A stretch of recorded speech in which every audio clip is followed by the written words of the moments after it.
now that my raccoon is completely dry, I'm going to clean off my brush and make sure that there's no blue or green on my brush whatsoever. And I'm literally going to continue doing my drag and pull technique. Watercolor is activated by water, so I may have painted this area a couple days ago or even a week ago, but if you put water back on top of that paint, it's going to reactivate the paint. See how I'm kind of getting those grays again? And if you feel like this area is too dark, you can always pick up your paint, scoop it up, and drag it over here. You don't have to have an intense black. I'm going to color this in because I want my face mask to be gray. You don't have to have an intense black. It's not mandatory. My brush here is super, it's a little damp, but it's mostly dry. Specifically because I don't want this black color to bleed all over the place.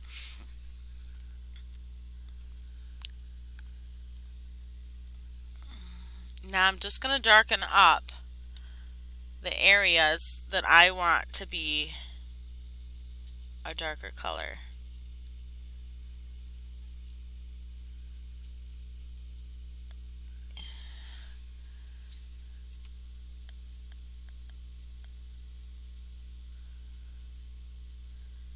I'm trying my darndest to make it look like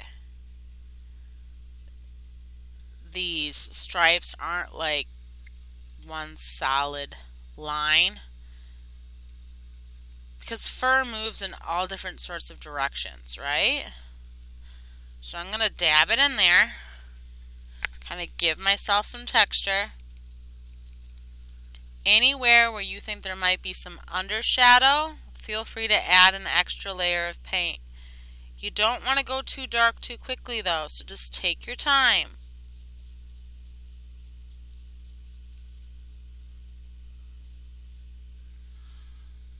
Okay. I'm going to add some more color here to my hip line. I'm going to add some more color to my underneath my chin. You see that?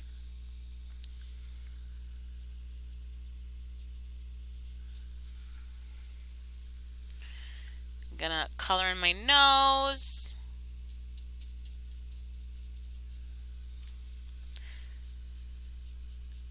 I'm going to make my legs a little bit darker because the raccoons tend to have really dark legs.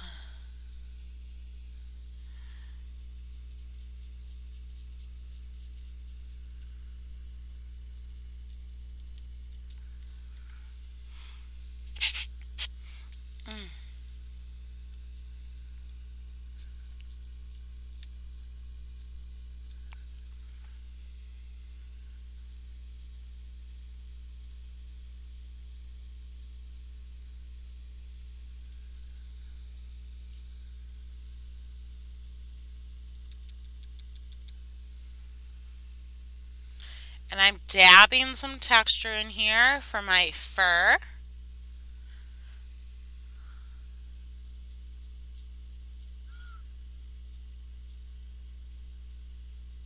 The really dry brush. This is really scratchy dry brush.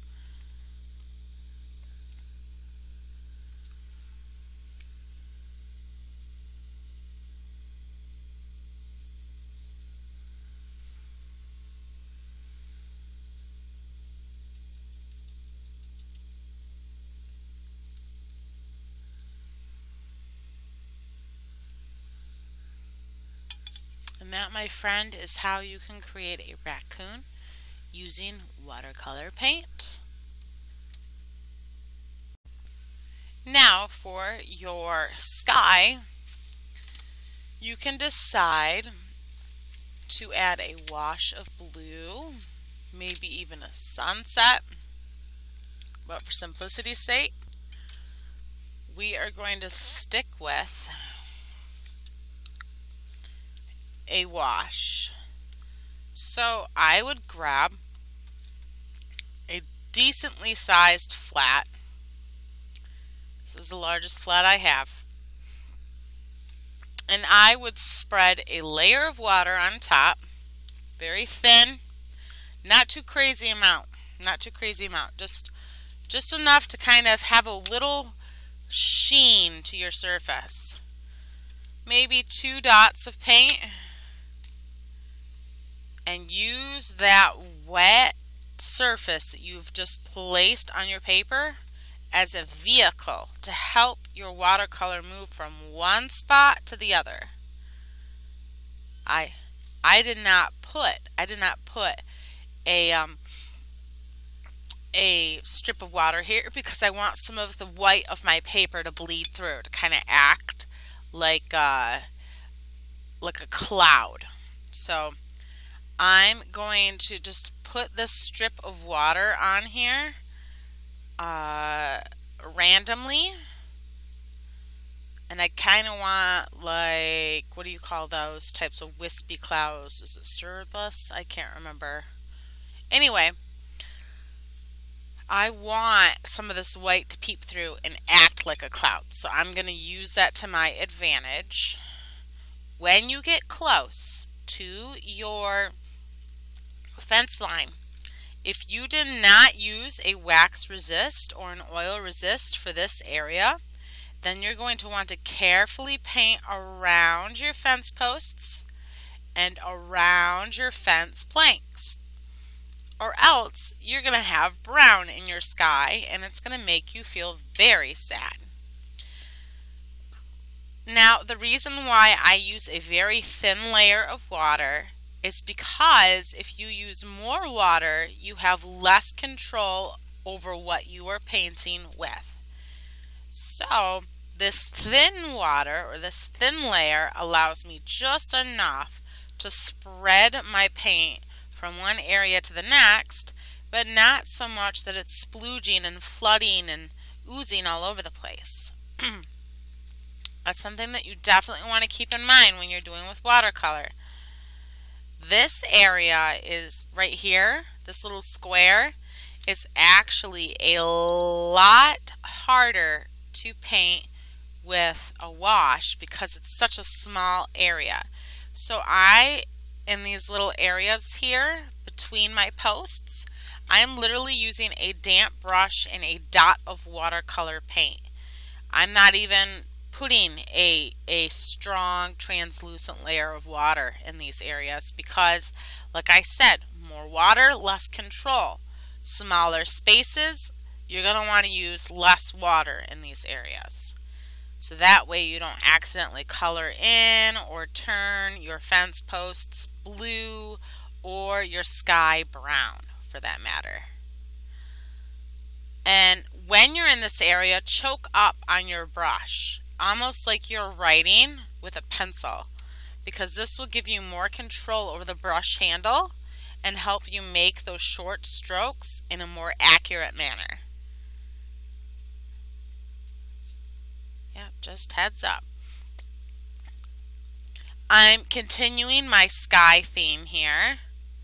I'm going to have some of this white peep through, and I might even add little streaks of blue here to kind of separate this white blob, because I want that white of my paper to look like it's purposeful, like I meant to do that, and then I'm not being lazy and just deciding not to color that area.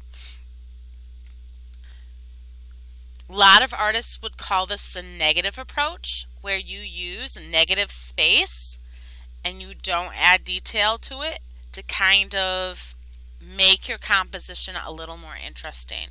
So if I were to do all blue with none of this white in here, it would look less interesting because there's less contrast. Yeah, I went a little over on my paper.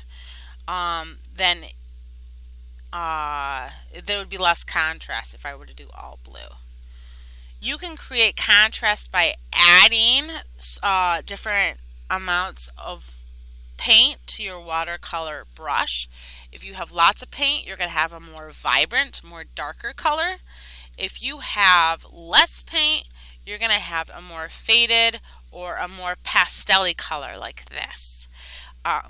If you are not used to watercolor, I would highly advise pausing this video and playing around with a few swatches of scrap watercolor paper, to test and play with your water to paint ratios, because your water to paint ratio is going to help define, it's going to make or break your color. And it can also make or break your piece if you're not careful. So I would definitely take time to play with that.